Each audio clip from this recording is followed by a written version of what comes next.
Good evening, students. Now it's 6 p.m. lecture time. Okay, chalo, let's start. Chapter number 4. Now, new lecture, new chapter. Chapter number 4, issue of debenture.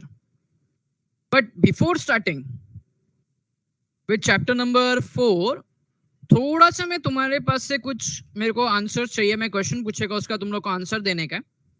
The very first point, debenture. Debenture, this word derive from, वो मेरे को letter नहीं चाहिए. कौन से language से derive, कौन सा लैंग्वेज में आया ये जो वर्ड है डिबेंचर? डिबेंचर वो एक लैंग्वेज है.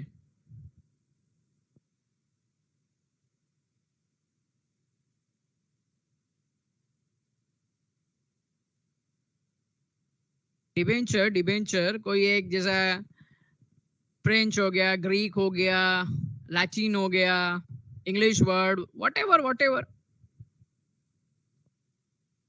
मालूम है कुछ लोग गूगल कर रहे हैं, कुछ लोग देख रहे हैं. आई नो भूल गए रहेंगे तुम लोग, क्योंकि सर पीछे पड़ा है, कुछ याद नहीं हम लोग को.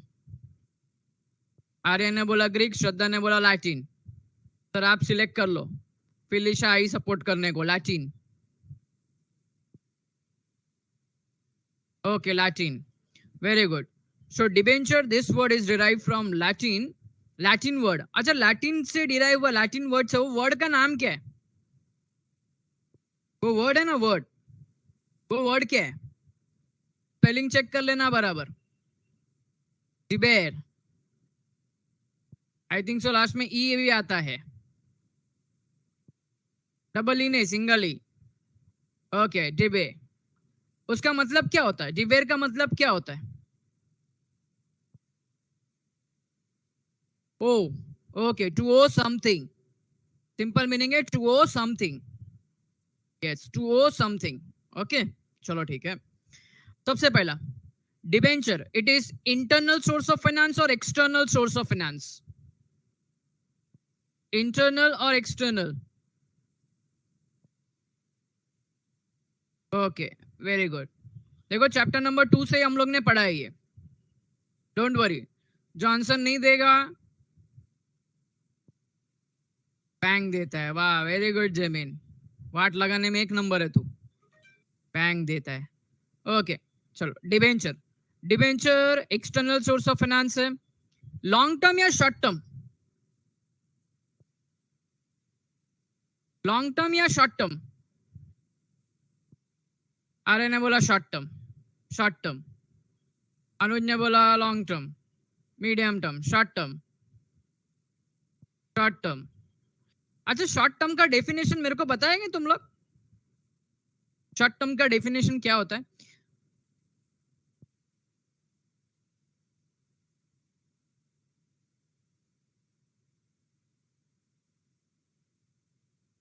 Up to 1 year, not exceed 1 year. Okay, very good.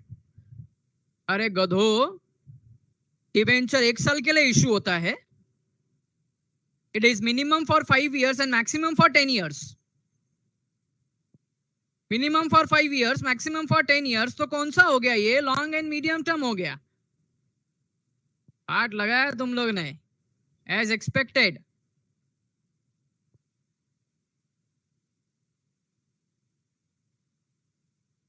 अभी ढूंढते बैठेंगे कटे आहे. चॅप्टर नंबर 2 मध्ये आहे, मी चॅट बनवून दिलेलं नाही सर, आम्ही तर झोपेत असतात. ओके, चलो. तो ये long term and medium term source of finance है. आगे बढ़ते थोड़ा सा. It is which type of capital? Owned capital और बोरोड कैपिटल?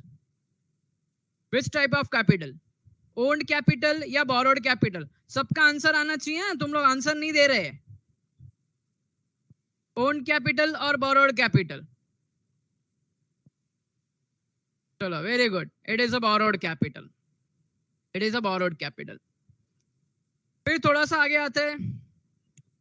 तो मैंने बता दिया मैक्सिमम 10 years के लिए इशू होता है. थोड़ा सा आगे आते हैं.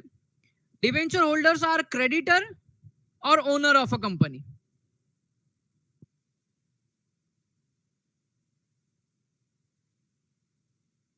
Okay, very good. Creditors of the company. Perfect. Perfect. Debenture holder gets in return interest or dividend. Interest or dividend. क्या बात है? Debenture holder gets interest. Perfect, perfect. At which rate? Fixed or fluctuating? At fixed rate. Very good, perfect. चलो फिर बढ़ते आगे अभी हम लोग हमारे लेक्चर में. तो ये सोर्सेस ऑफ कॉर्पोरेट फाइनेंस के अंदर हम लोग ने पढ़ा था इंटरनल एक्सटर्नल सोर्स. देखो ये चार्ट हम लोग ने पढ़ा था. एक्सटर्नल सोर्स, बाकी सब एक्सटर्नल है. Internal source one and only retained earnings. Retained earnings. So debenture it comes under external source. फिर थोड़ा सा आगे जाएंगे sources of finance long term and short term में. लॉन्ग टर्म में बोरोड कैपिटल. बोरोड कैपिटल के अंदर वापस से बच्चों डिबेंचर आ गया. ओके, तो डिबेंचर लॉन्ग टर्म है. फिर आगे जाएंगे sources of finance types of capital में. तो यहाँ पे ध्यान दो, बोरोड कैपिटल में भी डिबेंचर आ गया. तो डिबेंचर ये एक्सटर्नल सोर्स ऑफ फाइनेंस है, ये बोरोड कैपिटल है, एंड ये शॉर्ट टर्म के सॉरी लॉन्ग टर्म के लिए. कैसा है? लॉन्ग टर्म के लिए. ओके, ये ऑलरेडी हम लोग ने चैप्टर नंबर 2 में डिस्कस किया था. अब थोड़ा सा आगे जाते हैं, डिबेंचर के बारे में कुछ पॉइंट पढ़ते हैं. The very first point, debentures are one of the principal source of raising borrowed capital to meet long and medium term financial needs. long term इसके लिए तो usually 10 years के लिए और minimum 5 years के लिए होता है. minimum 5 years के लिए होता है. okay, तो it is a principal source of raising borrowed capital. ये objective में आ सकता है बच्चों, ये objective में आ सकता है. principal source of borrowed capital या principal source of raising borrowed capital. Principal source of raising borrowed capital. The answer would be debenture. Next, the word debenture comes from Latin word debere, which means to owe a debt. To owe a debt. या तो हम simple word to owe something. कोई चीज borrow करने का, कुछ चीज उधार पे लेने का. तो ये भी objectives में आता है 1 मार्क के लिए. आगे, debentures are instrument for raising long term डेब्ट कैपिटल. देखो वहां पे डेब्ट capital, borrowed capital. Borrowed capital का दूसरा नाम है डेब्ट कैपिटल. डेब्ट कैपिटल अपन इसको लोन भी बोलते हैं, loan. Debenture represents borrowed capital. थोड़ी देर पहले देखा हम लोग ने. The debenture holders called a creditor of the company and the debenture holder gets fixed rate of interest as a return on their investment. Equity share holder को dividend मिलता है एट विच रेट? फिक्स्ड और fluctuating? Fixed और fluctuating? क्या बात है? Fluctuating. Very good, fluctuating. फिर थोड़ा आगे आएंगे. As per the section 179 subsection 3 of the companies act 2013, board of director has power to issue debenture as per articles of association. board of director. okay, power किसको दिया? Board of director को, as per articles of association. इसमें और भी बहुत सारे points है, थोड़ी देर में देखेंगे हम लोग. As per section 179 sub section 3 of companies act 2013, board of director has power.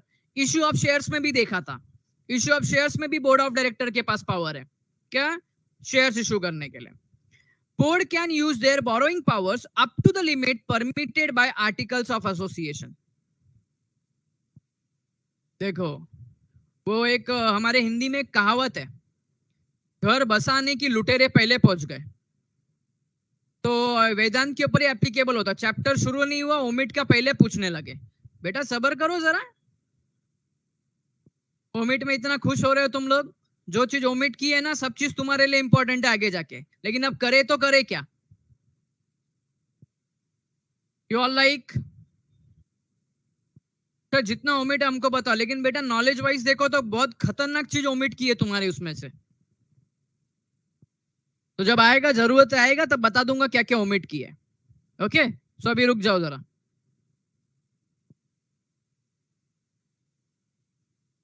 चलो. So board can use their borrowing powers up to the limit permitted articles of association. Sir ये क्या पॉइंट है? चलो एक एग्जांपल. अगर articles of association बोलता है board of director can raise or can issue debenture up to, example ले रहा हूं, 50 lakh, तो maximum limit would be 50 lakh. But अभी तुम बोलेंगे सर अगर फॉर एग्जांपल हमको नीड बढ़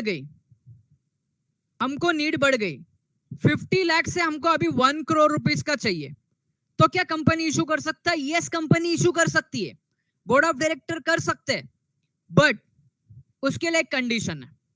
दे हैव टू ऑर्गेनाइज या they have to call EOGM, extraordinary general meeting, and in that extraordinary general meeting they have to pass a resolution. उनको क्या पास करना पड़ेगा? resolution. but resolution कब पास करना पड़ेगा? when borrowing power is more than limit. जब limit से ज्यादा borrowing power हो जाएगी, तब they have to call EOGM, extraordinary general meeting. ये पॉइंट याद रखना. ये आगे जाके जो सीए करने वाले हैं, जो सीएस करेंगे, उनको ये पॉइंट आएगा, केस स्टडी के अंदर आएगा. डायरेक्टर को बोरोइंग पावर दी हुई है, but up to the limit, but they can raise, उन लोग रेज कर सकते हैं, but they have to pass special resolution in board meeting. Board meeting नहीं, जनरल मीटिंग. कहां पे? जनरल मीटिंग में. आगे, limit of borrowing can be increased by passing a special resolution in shareholder general meeting. Okay, चलो, अगर हमको पता है, अगर सडनली हमको इंक्रीज नहीं करना है तो जनरल मीटिंग, और अगर सडनली हम लोगों को करने का तो EOGM. Company can issue debenture to its member और मेक अ पब्लिक ऑफर और offer it through private placement. Member बोला मतलब कौन? Share holders. मेंबर बोला मतलब कौन? Share holder. या तो शेयर होल्डर या तो आउटसाइडर. जैसे अभी मैं फॉर एग्जांपल बोलूं, लोन लेने का है, तो लोन अभी हम लोग हमारे परिवार वाले से भी ले सकते हैं और बाहर वालों से भी ले सकते हैं. परिवार वालों से भी ले सकते हैं एंड बाहर वालों से भी ले सकते हैं. दोनों ऑप्शन है अपने पास. ओके, चलो. So debenture can be issued to its member to make a public. जिसको मेंबर को दिया तो उसको हम लोग, अगर मेंबर को कोई चीज ऑफर करते हैं, एग्जिस्टिंग शेयर होल्डर को हम लोग कोई चीज ऑफर करते हैं, तो उसको हम लोग क्या बोलते हैं? याद करो, इश्यू ऑफ शेयर्स में पढ़ा है. बोनस नहीं आ रहा. बोनस तो फ्री ऑफ कॉस्ट है, वो ऑफर नहीं करते, वो सीधा देते. राइट इश्यू बोलते हैं उसको. यस, वेरी गुड, उसको राइट इश्यू बोलते हैं. आर्या उस दिन के जैसा वापस बोलेगी, सर आई फॉरगॉट, रिवाइज नहीं किया मैंने. राइट इश्यू बोलते हैं. ओके, या तो public offer, invitation to public और प्राइवेट प्लेसमेंट. चलो आगे. कंपनी तो list debenture at stock exchange. जैसा कंपनी के शेयर्स लिस्टेड होते हैं, वैसे डिबेंचर भी लिस्टेड होते हैं. ओके, चलो अब जाते हैं टाइप्स ऑफ डिबेंचर पे. ये ऑलरेडी हम लोग ने types of debenture chapter number 2 में पढ़ा है. इसके लिए फटाफट इधर पे अभी मैं कंटिन्यू करता हूं. चलो, सबसे पहला सिक्योर डिबेंचर. ये सिक्योर डिबेंचर के लिए याद है तुम लोग को एक word? Charge on asset.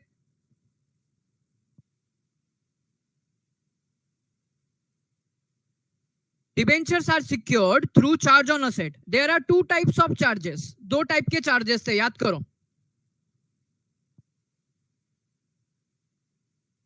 2 type के चार्जेस थे.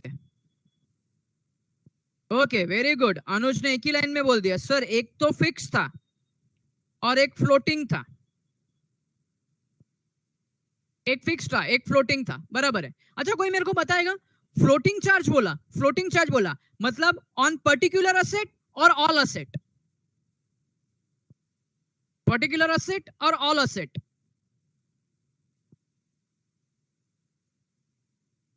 Okay, very good. All asset. Vedant. Fix बोला मतलब पर्टिकुलर असेट.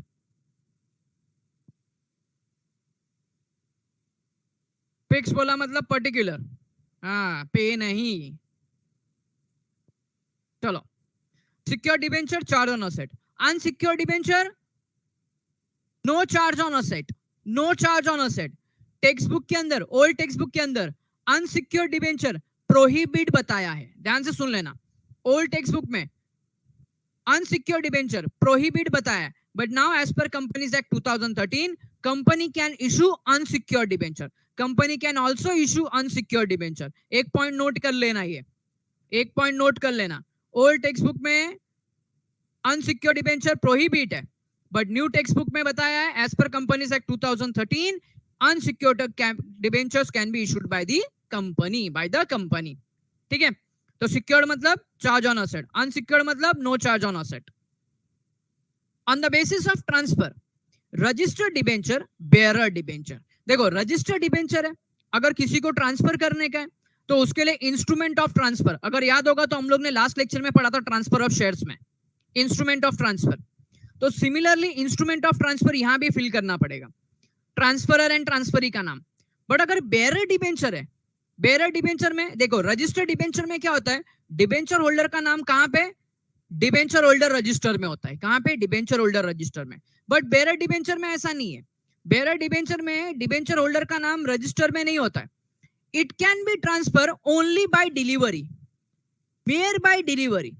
जैसा फॉर एग्जांपल मेरे पास डिबेंचर है, मैंने डिबेंचर सर्टिफिकेट वेदांत को दे दिया, now Vedant is debenture holder.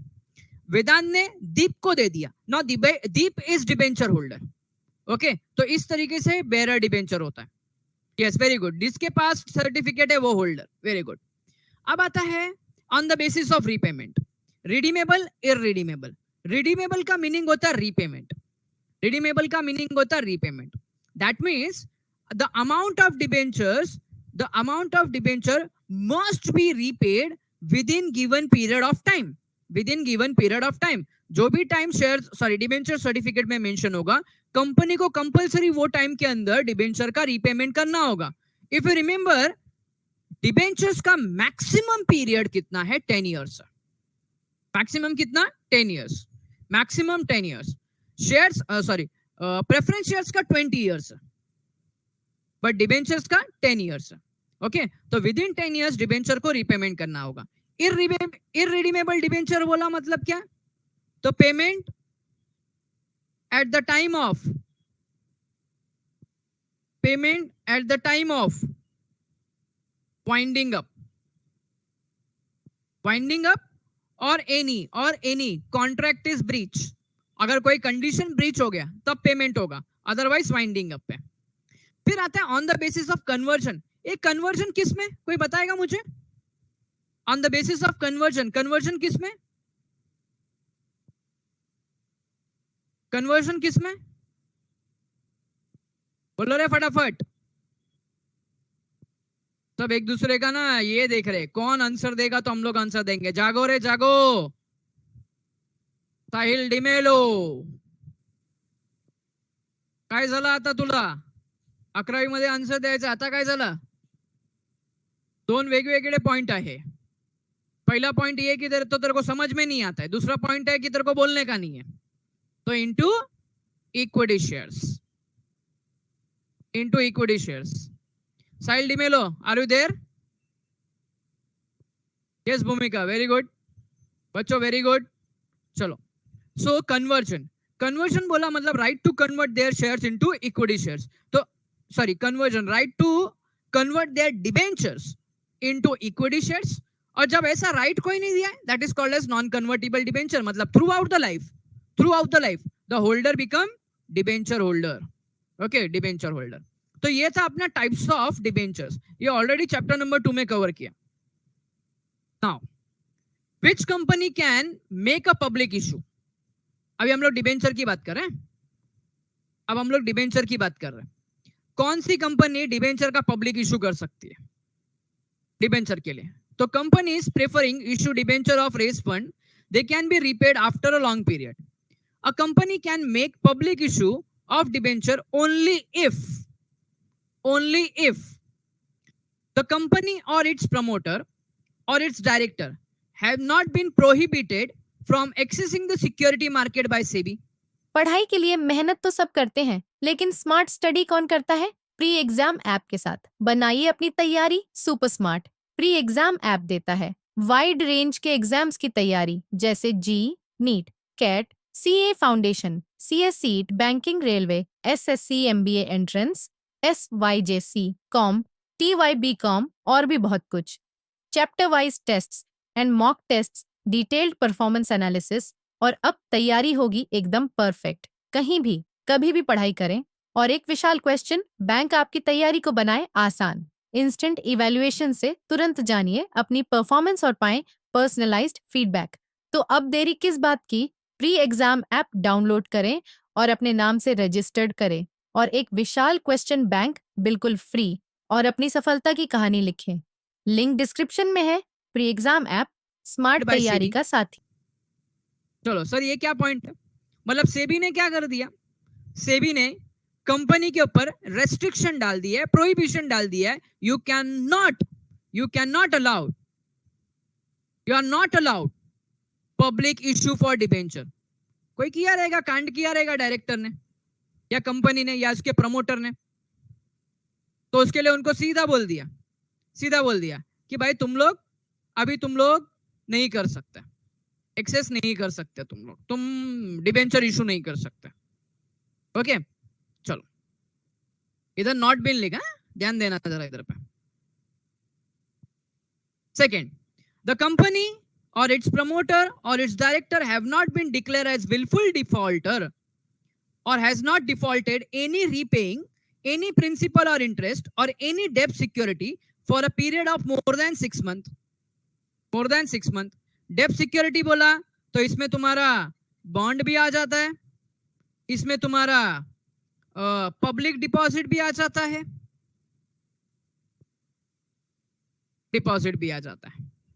Okay sir. Point क्या है? Willful defaulter for example public के पास से पैसा लिया, जानबूझ के पब्लिक को रिटर्न नहीं कर रहे, पैसा होते हुए रिटर्न नहीं कर रहे, ब्लैक लिस्ट है।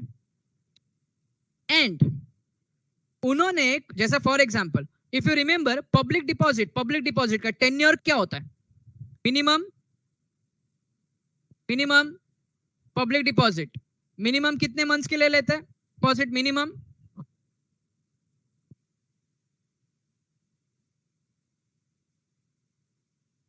ओके, वेदांत ने बोला 6 to 36। मिनिमम कितने मंथ्स के लिए?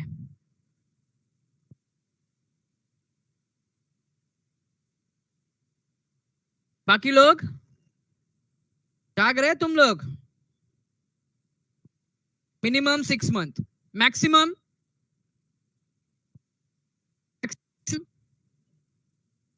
Okay Vedant, thank you, 36 months, maximum 36 months। वो मैं पक्का, ये वेदांत हो गया, वेदांत, आर्यन, ये जो कंटिन्यूस दीप, इन लोग कंटिन्यूस आंसर देते रहता ना, इन लोग को पक्का फिजिकल लेक्चर चालू है ना, पक्का इन लोग को मैं डेयरी मिल्क देने वाला हूँ क्लास में। I am sure, very damn sure है मैं, इन लोग को पक्का मैं डेयरी मिल्क देने वाला है।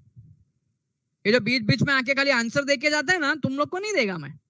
फिलिसिया बोलती मैं भी हूँ, अभी तक तो शांत बैठी है, मैं भी हूँ सर। नहीं, वो वेदांत ऐसा मजा नहीं आएगा रे। वेदांत कैसा पता है क्या? वो फिजिकल लेक्चर में से अलग मोटिवेट होता है। अब आएंगे सब अपना एलिजिबिलिटी करने के लिए, सर मैं भी हूँ लाइन में, तो बेटा कंटिन्यूस आंसर देने का। देखा, मैं बोला ना, रोहित आया, आदित्य आया अपना एलिजिबिलिटी दिखाने के लिए, sir I am also eligible है तो कंटिन्यूस आंसर दो। ओके चलो बैक टू द वर्क। जैसे फॉर एग्जांपल मैक्सिमम 36, मतलब 3 years हो गए। अब बच्चों 3 years के बाद में रिन्यूअल नहीं हुआ है, ध्यान देना बच्चों, 3 years के बाद में रिन्यूअल नहीं हुआ है। रिन्यूअल हुआ तो बात अलग है। अब 3 years के बाद में भी 1 year एक्स्ट्रा हो गया, अभी तक पेमेंट नहीं किया, तो ये हो गया डिफॉल्टर। क्या हो गए इन लोग? डिफॉल्टर। अब जब इन्होंने पब्लिक डिपॉजिट को 1 साल तक पेमेंट नहीं किया, 6 महीने से ज्यादा हो गया, तो अभी इन लोग डिबेंचर इशू नहीं कर सकते फॉर पब्लिक इशू। इन लोग अभी डिबेंचर इशू नहीं कर सकते। तो 2 कंडीशन है। पहला, सेबी ने कंपनी, प्रमोटर और डायरेक्टर को प्रोहिबिट किया है पब्लिक इशू के लिए, पहला condition. Second condition, company, promoter, director, ये तीनों विलफुल डिफॉल्टर और एल्स डिफॉल्ट है, रीपेमेंट ऑफ प्रिंसिपल और इंटरेस्ट मोर देन 6 मंथ। अगर ऐसा कोई कंडीशन है तो company can not make public issue. Okay, चलो आगे बढ़ते हैं। आज के लेक्चर का लास्ट पॉइंट है ये, जिसमें थोड़ा थोड़ा सा हम लोग देखेंगे regulation governing issue of debentures. Regulation governing issue of debenture. तो ये 6 चीज लागू होती है डिबेंचर पे। सर इतना कड़ा रेस्ट्रिक्शन क्यों? सर इतना स्ट्रिक्टनेस क्यों? बेटा ये पब्लिक का पैसा है। किसका पैसा है? पब्लिक का पैसा है। एंड दूसरी बात, डिबेंचर होल्डर तो भाई क्रेडिटर है, आउटसाइडर है। आउटसाइडर को कौन इतना ध्यान देता है? ओनर का नुकसान हुआ चलेगा, आउटसाइडर का नुकसान नहीं होना चाहिए। तो इसके लिए देखो इतने सारे रेगुलेशंस लगाए हैं। पहला, कंपनीज एक्ट 2013 सेक्शन 71। डिबेंचर्स के ऊपर कंपनीज एक्ट का सेक्शन 71 अप्लाई होता है।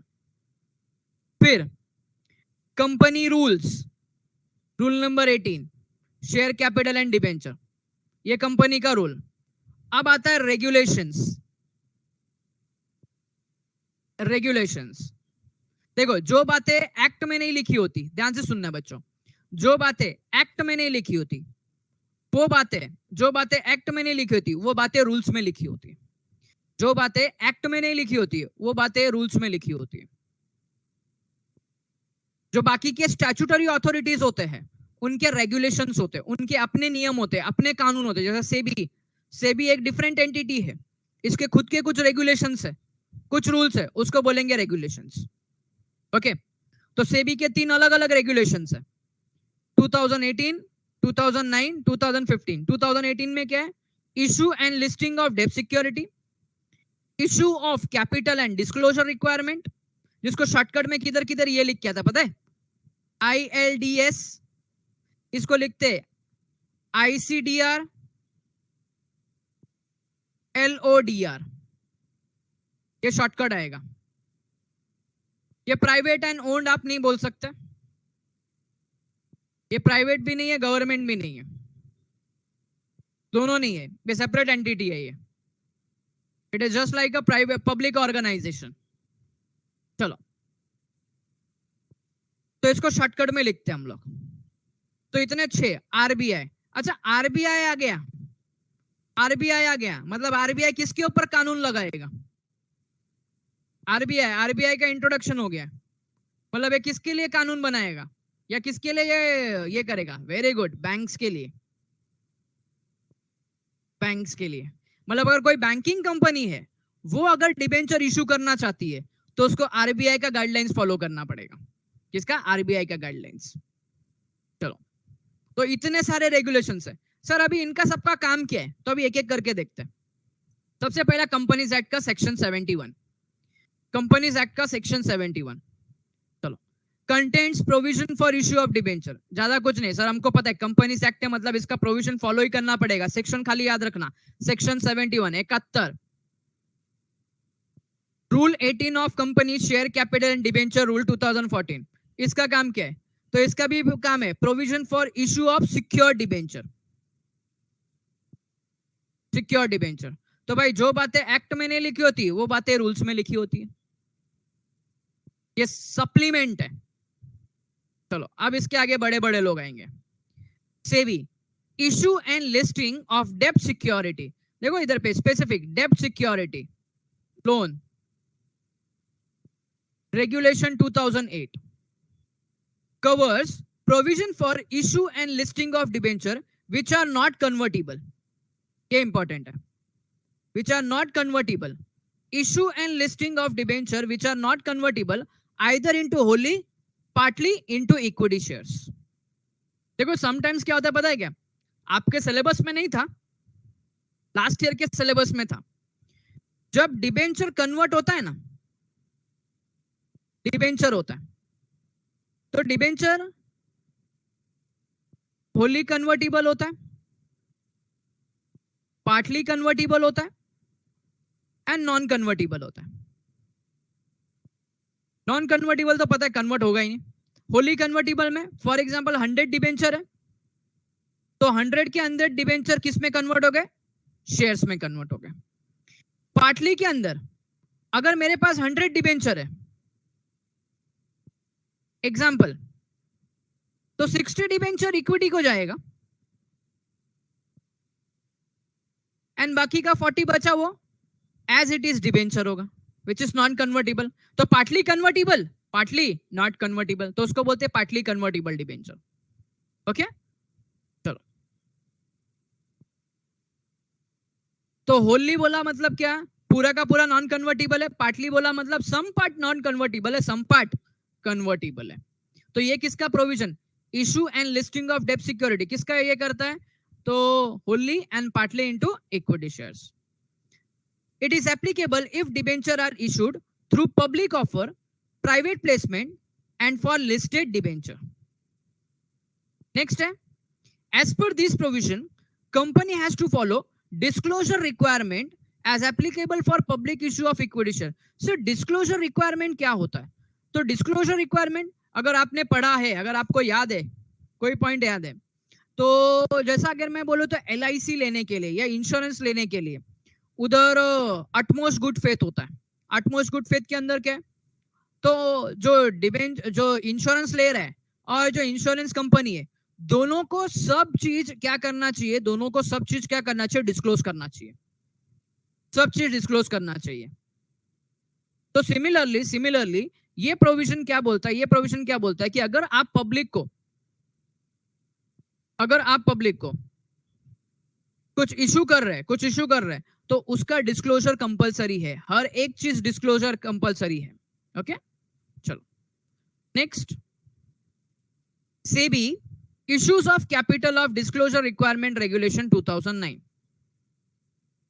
Provision for issue of debenture it covers. अब इसका क्या रोल है, issue of debenture and listing of debenture that are convertible either partly or fully or optionally into listed or unlisted equity shares. देखो इसके पहले वाला वो नॉन कन्वर्टिबल पे था, अब ये कन्वर्टिबल पे, और इसमें listed or unlisted, optional into listed or unlisted equity share. तो इसके पहले वाला रेगुलेशन नॉन कन्वर्टिबल के लिए था, ये कन्वर्टिबल के लिए.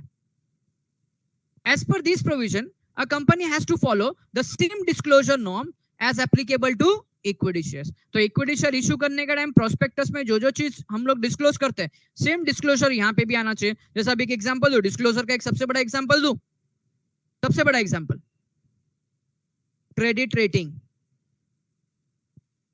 सर एक क्रेडिट रेटिंग क्या होता है, क्रेडिट रेटिंग हम लोग है ना बाद में पढ़ेंगे, ये चैप्टर में आगे आने वाला है. क्रेडिट रेटिंग बहुत इंपॉर्टेंट है. इसको देख के इन्वेस्टर क्या करता है, इन्वेस्ट करता है. इसको देख के इन्वेस्टर इन्वेस्ट करता है. नेक्स्ट है SEBI listing obligations and disclosure requirement regulation 2015. ये क्या कवर करता है, provision which listed company issues non convertible debenture, perpetual debt instrument etc has to fulfill. The provision related to the various listing condition which company has to comply with, इधर पे listing condition आएगा. And the last one RBI guidelines. RBI guidelines meant for bank, देखो simple सा, मैंने इसके पहले तुम लोग को बताया, आपने भी बोला, meant for banks which raise capital by issuing non equity instrument. non equity बोला मतलब सिंपल बोलूं, अदर देन शेयर्स जो भी है वो क्या है, नॉन इक्विटी इंस्ट्रूमेंट.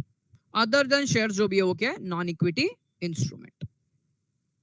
ओके बच्चों, ये जस्ट फॉर नॉलेज था, मैं तुमको जो भी बोल रहा था जस्ट फॉर नॉलेज है. एग्जाम में पूछने के चांसेस बहुत कम है, आया तो हमने पढ़ के रखा है, इसको पढ़ के रखा है. गवर्निंग, ये क्वेश्चन क्या था, ये क्वेश्चन ये रहा. क्वेश्चन तुमको पूछेगा तो what are regulation governing issue of debenture, 4 mark के लिए आ सकता है, 4 मार्क के लिए आ सकता है.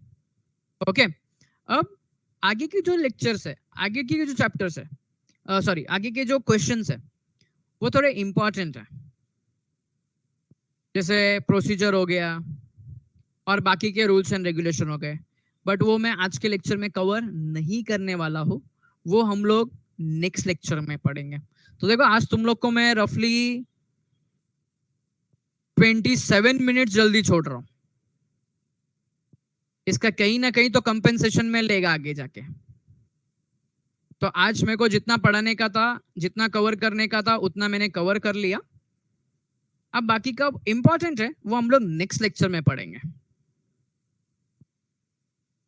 ओके, चलो बाय बाय, टेक केयर, मिलेंगे हम भी नेक्स्ट लेक्चर में। बट याद रखना ये 27 मिनट्स कहीं ना कहीं कंपेंसेट करेगा मैं।